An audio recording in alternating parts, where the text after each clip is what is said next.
There is a castle that the histories don't like to talk about, not because it's unimportant, because it hurts too much.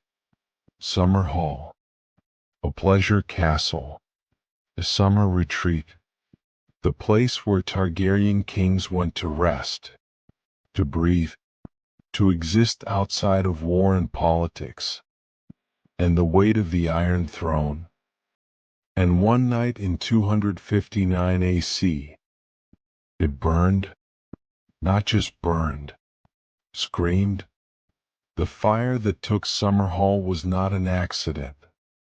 It was not a candle left unattended.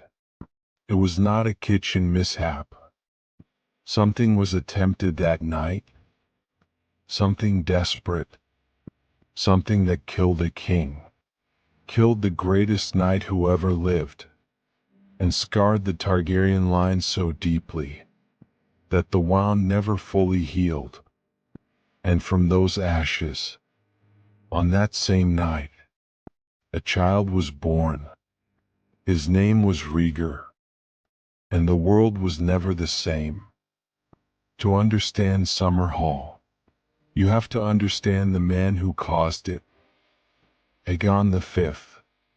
You know him as Egg, the small boy with the shaved head, who traveled the roads of Westeros with a hedge knight called Ser Duncan the Tall, who lied about his name, who got into trouble constantly, who saw the small folk, really saw them, in a way that no Targaryen king before him ever had.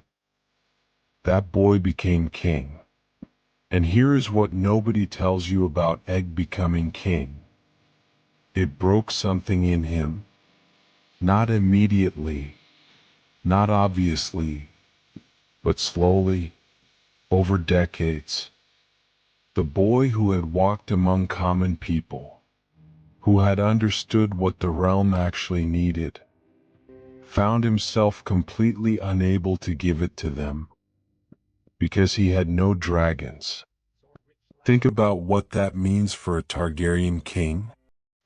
Without dragons, you are not a conqueror. You are not a god king. You are just another lord with a fancier chair. The lords know it. The people know it. You know it. The Targaryens had been dragonless for over a century by the time Egg sat the throne. And Egg, more than any king before him, felt the loss of that as a political catastrophe. Not because he wanted power, because he wanted to help. He had reforms, real ones, genuine attempts to protect the small folk, limit the power of lords, build something better. And every single time, the Lord said no, because without dragons behind you, a Targaryen king asks, he cannot command. Egg spent his reign being told no by men who feared him less than they should have. And somewhere in those decades of frustration, somewhere in the long, slow failure of everything he tried to build, Egg made a decision.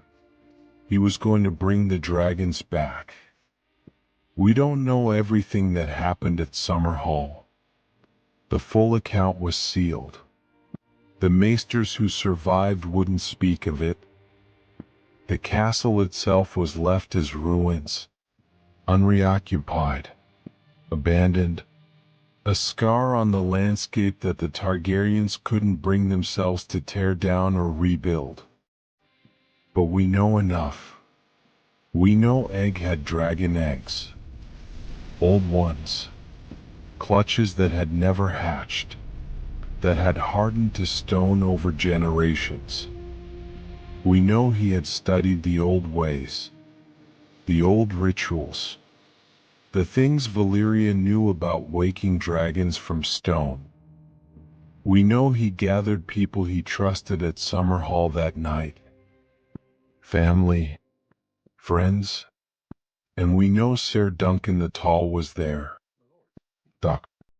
the boy from Flea Bottom who had become the greatest knight of his age, Lord Commander of the King's Guard, the man who had walked every road in Westeros with a small bald boy, and kept him alive, and argued with him, and loved him in the way that only someone who knew you before the crown can.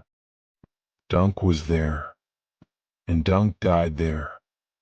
We don't know exactly what Egg attempted. Wildfire is one theory. A ritual from the old Valyrian texts is another. Something involving the eggs, and heat, and blood, and words that hadn't been spoken in a century. Whatever it was, it went wrong. The fire started, and it didn't stop. Here's the thing about Summerhall that destroys me. Egg was not a cruel king. He was not a mad king. He was not a Mikar or an Ares. He was the best of them. The boy who understood what it meant to be hungry, who had slept in ditches and eaten bad bread, and looked a dying man in the eye not as a prince, but as a person. He became king, and he tried.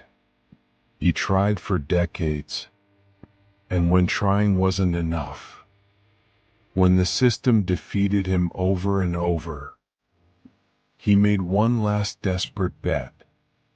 Not for himself, for everyone who came after.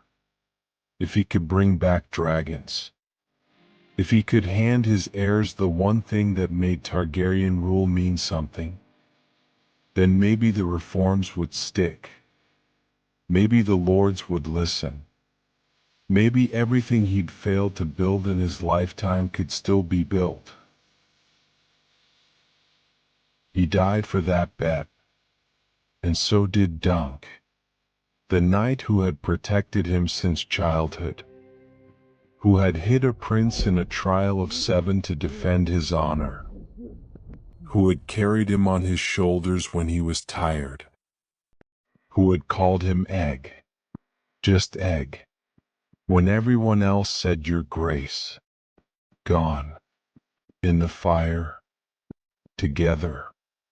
But here is where the story turns, because on that same night, while Summerhall burned, a woman went into labor, Rhaegar Targaryen, and she gave birth to a boy, born amid salt and smoke. The stories say, salt from his mother's tears, smoke from the burning castle around them. His name was Rhaegar Targaryen, and the woods which who had prophesied to Jenny of Oldstones, the ghost of High Heart, had said it years before. The prince that was promised would come from this line, from the line of Egg's son Duncan and Jenny of Oldstones, from the grief of Summerhall, from the fire. Egg wanted to birth These dragons. eggs are even more He fragile. did, just not the kind he was imagining. They never rebuilt Summerhall.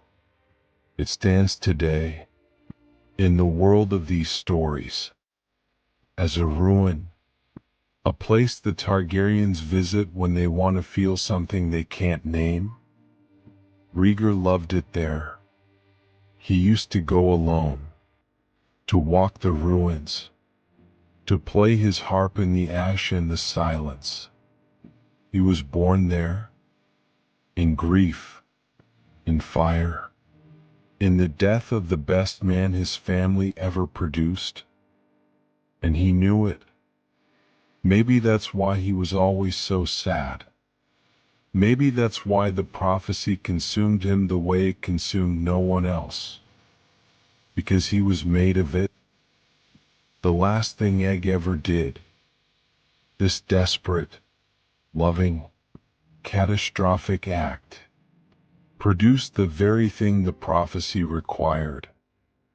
Not through triumph, through failure, through fire, through a knight called Dunk who deserved better, and through a king called Egg, who started as a boy with no name on a dusty road, and ended as a man who burned the world trying to save it. Subscribe to the Vloyn archive. We're going deeper.